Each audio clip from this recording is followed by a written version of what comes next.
What's going on YouTube? My name is FG3000. I'm back in the place to be and welcome back for the last and final time to Shadow 7. If you guys have not heard the news, this game is officially shutting down on November the 18th. But one thing I don't have to tell you is that FG did not spend a ton of time playing this game beyond my first impression. And before you start judging me, neither did you. So what I want to do in this video is just do one last little final gameplay session of the game that was Shadow 7. Of course, starting off as we always do with the heroes that you can collect. So here are a few of the heroes that we're going to be bringing into combat with us. And as you guys can see, one thing this game was definitely no slouch on was the 2D waifu live art. They did a very good job. Now, before I show you this one, everybody under the age of 22.4, right? Do the math yourself.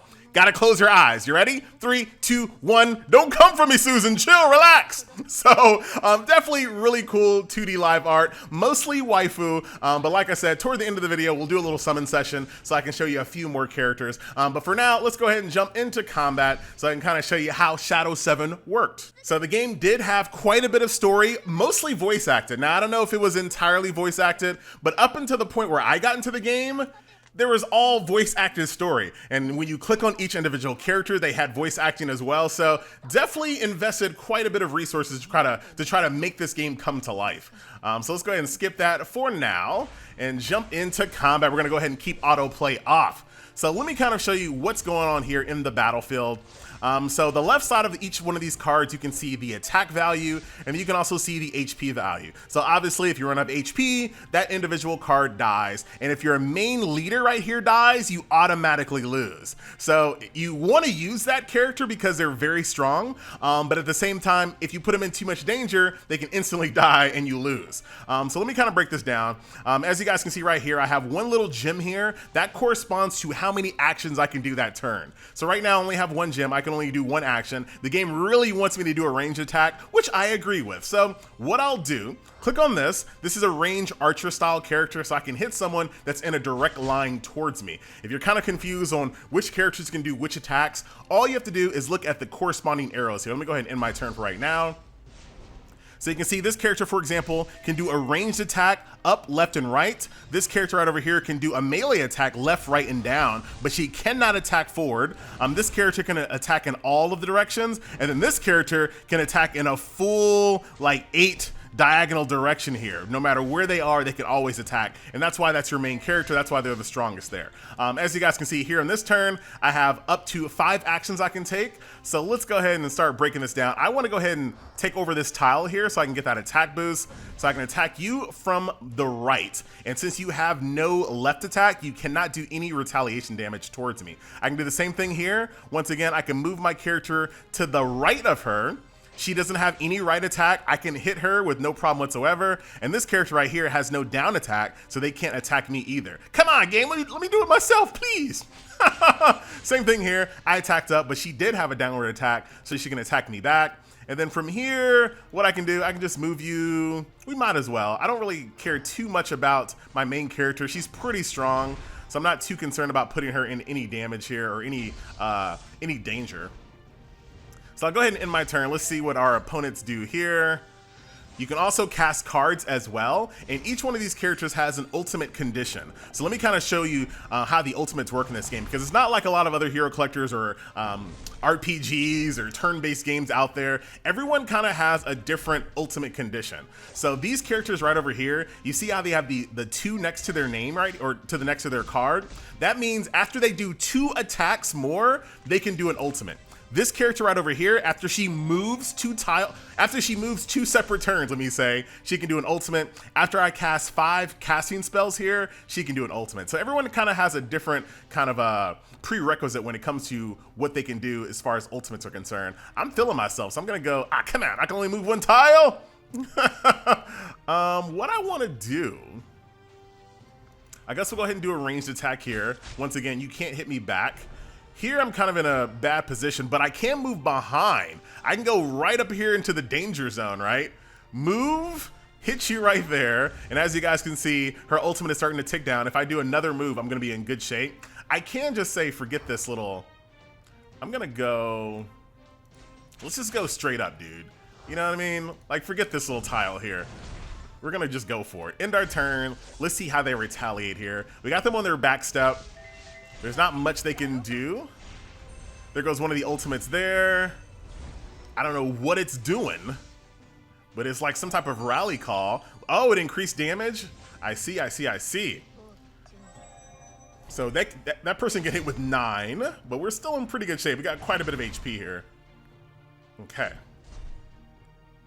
So what I can do this turn, I can start finishing some of these people off. I have a 13 attack here, so that's gonna be an easy clap.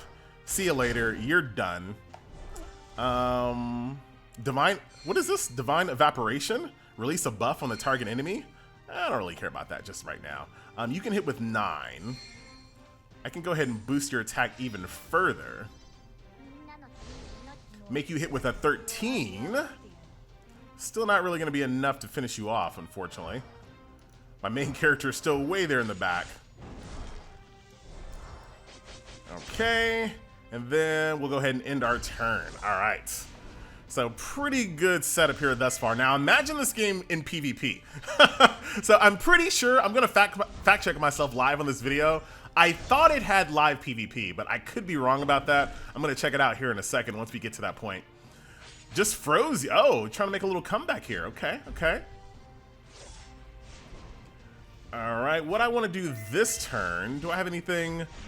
I could just do a straight up damage spell if I want to. Let's see.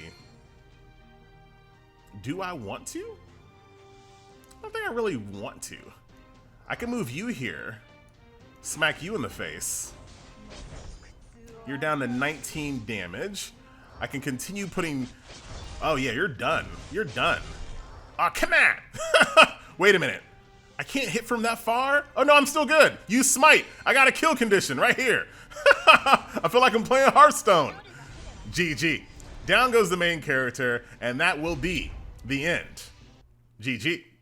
So that's kind of how combat works in Shadow 7. I definitely had positive things to say about this in my first video, but at the end of the day, when you see the gameplay, it's definitely a niche title, right? It's absolutely a niche title, and it's kind of unfortunate that good niche titles are kind of struggling to find an audience on mobile, especially considering how many mobile gaming users out there exist. It's kind of unfortunate that they're really kind of struggling to find a home here. The game is trying to teach me something new, but we're gonna try to blow through this as fast as we can. All right, let's do one more little combat scenario here. And we're gonna go ahead and just throw this bad boy on autoplay, because even, this is one issue that a lot of these style games have, is that they're usually reluctant to put in autoplay, but this game did not go that route.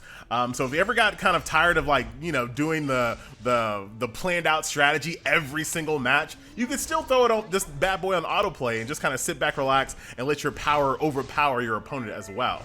So I think that's a smart move to do, because no matter how good your combat system is in a game like this, eventually it's gonna feel tedious. Like, eventually it just will.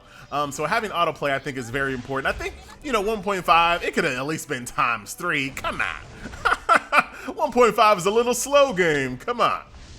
But here's the game just kind of playing out on autoplay. Like I said, I should be able to kind of overpower my opponents here. I have so much more HP than almost everybody on the board. So I would be shocked to see if our team can't defeat this. Let's see what they got. Very, very nice. Using, I like that. This is like one of my favorite characters, because she can really just get in your back line and cause a bunch of havoc. Using the main character, I like it. You love to see it. Freeze, not too worried about a freeze there. Oh, took out my ranged unit, but that's not really the person that's doing the majority of the damage here. And here's the main character completely in no man's land here with only 5 HP left. Come on, let's see how much a killer the AI is. Come on now. We have the win condition right here. Oh, we got a nice little ultimate too.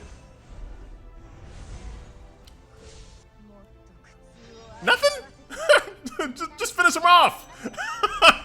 There you go. 24 damage. Shout out to Kobe. Rest in peace. I'm still not over it. But anyway, so that is combat here in the world of Shadow 7. Like I said, I think they did a very good job of having a fun combat system that actually takes, you know, thought and planning, and at the same time, something that was, you know, decent enough to be played on auto as well. So very, very nice. Looks like we got ourselves a brand new character as well. Go ahead and let this play out. Let's see what it looks like. Telos. There you go. Hello. That's there's the text. Hello. That's it? Yeah, that's it. That's all I got to say. So there you go there. Now let me see Arena. I think, I can tell right. Yes, it was a live PvP. It actually was. So imagine that same combat system live against a real opponent, really playing the game against you. So definitely very cool. Let's go ahead and do a quick summon session here. And see if we get anything good out of this chest. This is not going to be one of those games that gave away the entire game while it shut down. There are some kind of like login bonuses and events they're going to be doing all the way until the game ends. But they didn't like just give, like, it wasn't the situation where, what was that game? Oh my God, I forgot the name of that game, that Smilegate. Oh my God, I can't remember the game that we covered just recently that basically gave away a bunch of like 6-star characters. It was not that. So very nice. Looks like we got a bunch of new characters. So let's check out their animations here. Very nice. Gyros. Oh, dude, I like this design with the chain. Very cool. Hello. All right. That's all she has to say. So like I said, there are some male characters as well. Hey, man, dude, this is like a Tinder. Dude, everyone says on Tinder is just hello, hey, how you doing? I feel like I'm back on a dating website, but I'm not. Raku, oh, that's a pretty cool design. Hey, it's a drunken little girl. I don't like it. What's the drinking age in this fantasy world? And then a bunch of little spell cards as well. As you might expect, spell cards will allow you to kind of boost the power of your spell cards. So let's see if I can go in here and show you. Here we go. I'll show you some of the character designs here. So there goes Sai, Leah. There goes Telos, who we just received. Ah, dude, we're not gonna be able to see them because they're blacked out until you unlock them. Ah, come on, game! I want to do one final send-off. All right. Well, those are all the captains. Let's go through all the characters that we actually have. So we just saw Gyros, Raku. This design right here is very cool. Like, she's so powerful, she's had to be like chained up. I like that. That's very cool. We already saw that guy right there. Let's see, Marguerite. Oh, get out of there! Calm down, Susan. Look at this design. What is this weapon? Like, this is the stuff that makes FG happy, right? This type of stuff right here. Like, give me something I have never seen before. And I assure you, I have never seen a weapon look quite like this with a little bunny hilt as well. As she eating a carrot here, busting out of the seams. And, oh man, one of her ears is broken off. That is a cool design. I like that a lot. Very, very nice. This one too. Panther. Very cool design as well. Rika. Rico. All right, that is a tank right there, absolutely. This girl over here just floating on her own personal glacier, and that's gonna be it. So that will do it, ladies and gentlemen. Once again, my name is FG3000, and that was one final last look at Shadow 7. Like I mentioned earlier in the video, this game will officially shut down on November the 18th. Still plenty of time to play, just, you know, temper your expectations, right? So I am out, and I will see you guys in the next video. Later.